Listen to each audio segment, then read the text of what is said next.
Kathleen West, a loving mother, but also an attractive OnlyFans model, a cunning murder, or a tragic accident. For tonight, an arrest in a murder investigation that's gained nationwide attention. A Shelby County housewife was killed. The body of 42-year-old Kat West was found outside her Calera home last month. Police found Kat West, a Marilyn Monroe lookalike and OnlyFans provider, dead. They wondered if an obsessed fan had killed her. When 42-year-old OnlyFans model Kat West is found dead, a great mystery unfolds. In the end, there is a verdict. But is there justice? Or was someone convicted of a murder that never even happened?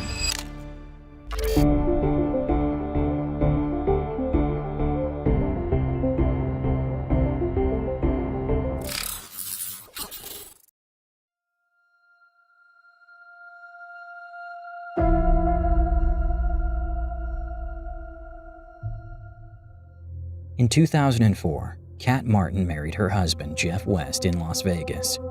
The two had met at a tanning salon where Kat had worked. Jeff was a police officer on a college campus and had previously served in the Army. A year after their wedding, the couple had a daughter named Lola. After her birth, Kat quit her job and dedicated herself to raising Lola and taking care of the household. By the late 2010s, however, Kat found a way to supplement the West family's income. She started an OnlyFans account, long before the platform exploded in popularity during the 2020 pandemic. On her account, Kat uploaded exclusive content for her followers behind a paywall. Her husband Jeff fully supported her. He had no problem with his wife sharing revealing photos and videos online. In fact, he even helped her shoot content for the platform.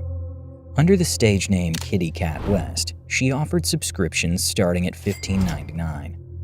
Kat had found her niche. She styled herself like Hollywood icon Marilyn Monroe. Her look was well received by her audience, and before long she had built a loyal customer base. To keep their relationship strong, Kat and Jeff regularly scheduled date nights.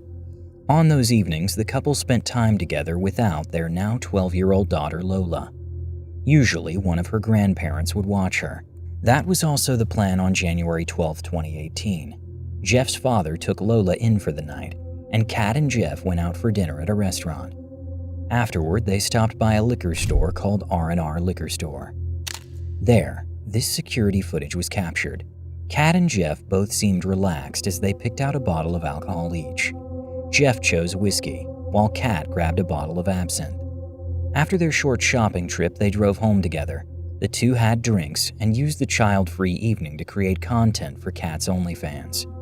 Jeff even posted a photo of their drinks on his Instagram profile. There was no indication that his wife would be dead the next day.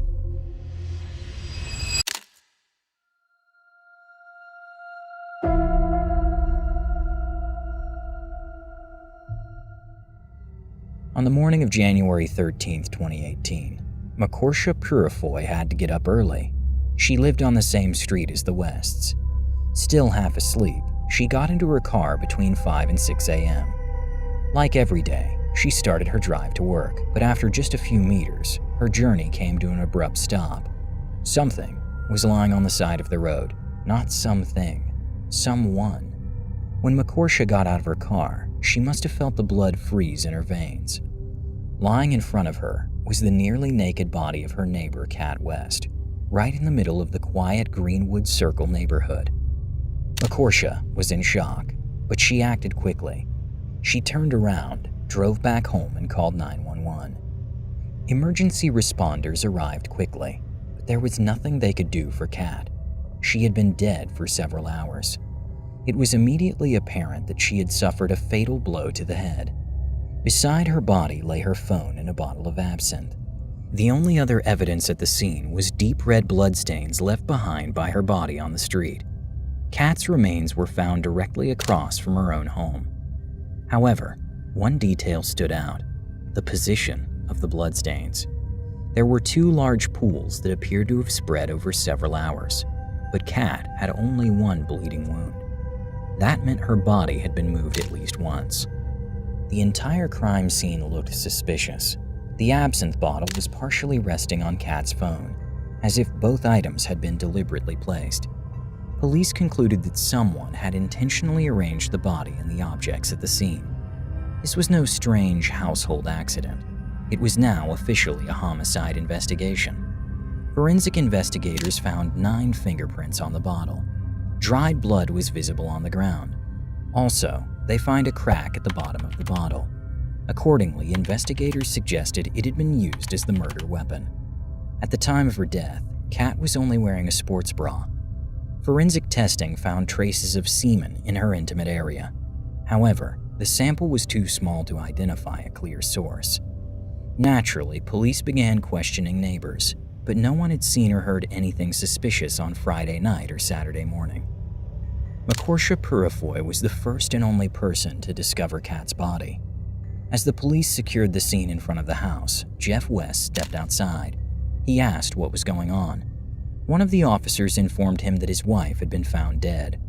The officer then asked Jeff how Kat could have died. Jeff explained that he had gone to bed as usual the night before. However, he and Kat had an argument. She had been constantly looking at her phone during their evening together. At some point, around 10 p.m., he got so annoyed that he threw her phone outside into the yard. Kat had gone out to retrieve her phone, and he had simply gone to sleep. He claimed that he only woke up the next morning because of flashing police lights and the barking of the family dog. Jeff also mentioned that the front door had been wide open. The oven in the kitchen was still on, and a plate with bagels was sitting inside the microwave. The family had a home security system, which showed that the front door had been opened at 1:51 a.m. and was not closed again until 5:12 a.m. Jeff also told police that Kat had often fallen while drunk and hurt herself in the past. With this, he implied that Kat's death could have been an accident. The police, however, believed it was murder. A forensic search of the West family home was conducted. Investigators confiscated a towel from the guest bathroom, which had a small amount of blood on it. Other than that, the search came up empty. No further blood traces were found. Soon after, the police learned about Kat's OnlyFans activities. Investigators considered the possibility that Kat had an online stalker, perhaps a subscriber who had become obsessed with her, followed her in real life, and eventually murdered her. The police proceeded to investigate the accounts of people who followed Kat on the platform. However, during their investigation, they found no evidence that any of them could be her killer. The only person who seemed suspicious was the one who had helped her run her account, her husband.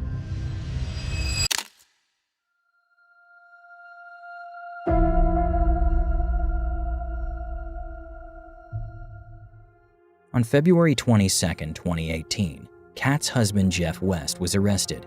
He was charged with the murder of his own wife. As a result, he was placed in pretrial detention. To be released, Jeff would have to post bail of $500,000, money he did not have. So, he remained in jail, repeatedly proclaiming his innocence. Jeff insisted multiple times that he could never have hurt his wife. Surprisingly, Kat's parents support him. When Jeff was arrested for their daughter's murder, Kat's parents were shocked. They repeatedly spoke out in his defense. In multiple interviews, they emphasized again and again that they simply could not believe Jeff had murdered Kat. Even during the trial, Jeff West maintained his innocence. Although he did not testify in court, his lawyer presented an alternative explanation. On the night of January 12th to 13th, Kat had fallen and sustained her fatal head injury. Jeff had often told friends in the past that Kat was clumsy. Especially when drunk, she acted recklessly, often wandering outside late at night. According to the defense, that's exactly what happened that night, but this time with tragic consequences. Kat's parents also testified in court on behalf of their son-in-law. They stated that their daughter had a drinking problem and often went overboard. She frequently injured herself as a result. Kat's mother testified that she had personally witnessed Kat drunk and barely dressed, dancing wildly. For Kat's parents, the idea that she died from an accidental fall while intoxicated seemed far more plausible than the idea that her husband had killed her. However, a medical examiner disagreed. While it wasn't impossible for Kat to have suffered such a deep head wound from a fall, given her small stature, the examiner stated that it was highly unlikely. Digital forensics experts discovered that at 5:19 a.m., a call was made from Jeff's phone to Kat's phone, presumably to create a false trail and make it seem like he was concerned about his wife's whereabouts. The fingerprints on the absinthe bottle were identified as belonging to both Kat and Jeff. At first glance, Jeff's prints on the bottle weren't unusual. After all, he and Kat had purchased it together. However, the police were convinced that the bottle was the murder weapon and that Jeff had used it to kill his wife. During the autopsy, it was determined that the size of the wound matched the exact size of the bottom of the bottle. As further evidence, the prosecution presented numerous text messages between Kat and Jeff in court. In one message, Kat wrote to Jeff, "Prove yourself now or it's goodbye. No more games. I will never spend the holidays with you again. It's the same every year. My family treats you like family. Your mother treats me like shit. I'm sick of you being too scared to stand up to your mother even though she's a bitch. And this after nearly 14 years of broken promises. I love you. You don't love me." As a counter-argument, Jeff's defense team presented other text messages between the couple that appeared normal. In those texts, they talked about their plans, discussed their daughter, and at times, Kat even sent Jeff topless photos. According to the defense, the angry messages presented by the prosecution were nothing more than normal marital arguments.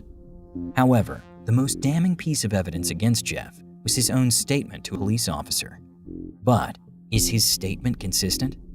After Kat's body was found, Jeff claimed he had woken up to the barking of the dog and the flashing lights of the police outside. When he went downstairs, he saw that the front door was open. But the home security system told a different story. While it was true that the front door had been left open, the logs showed that it had already been closed again by 5:12 a.m. However, the police didn't arrive in the neighborhood until around 5:10 a.m.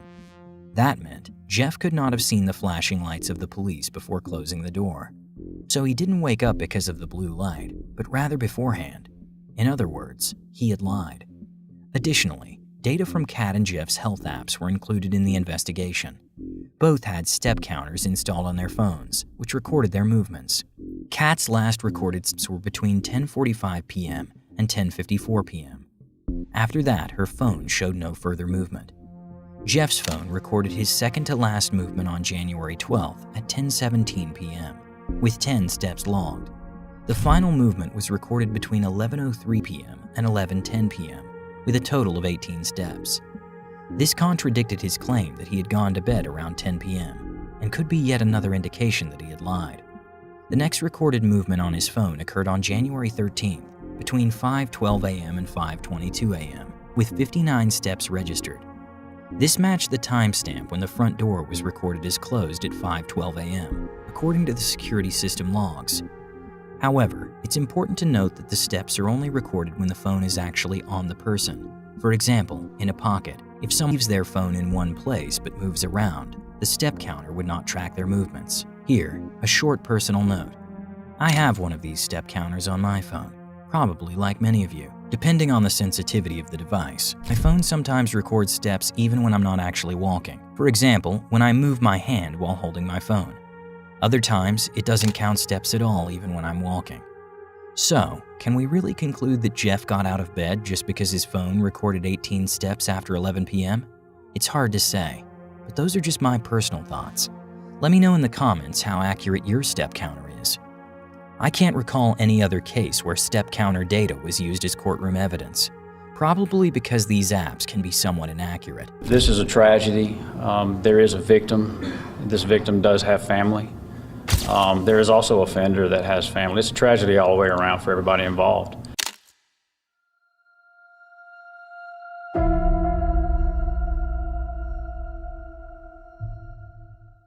Guilty. A Shelby County man is facing prison time after a jury convicted him of killing his own wife. Ultimately, Jeff West was convicted of manslaughter. He did not receive the maximum sentence, officially because the judge considered that Jeff West had no prior criminal record. He was sentenced to 16 years in prison. This means he will be released in 2034. Jeff attempted to appeal his conviction, but his request was denied. So, he will remain in prison for another decade for the manslaughter of his wife, Kat West.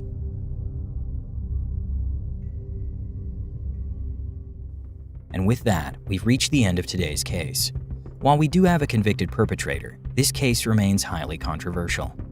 Many people still believe that Kat West died from an accident, and that the murder Jeff was convicted for never actually happened. What do you think? Do you believe it was a murder? Or do you think Jeff was wrongfully convicted? Drop your thoughts in the comments. If you'd like to support me, please leave a comment or a like. Any interaction helps boost the video and makes it more likely to reach people who haven't subscribed to me yet. Here you can see the story of the most attractive murder ever, a story full of lust, love, and lies. See you soon. Stay safe.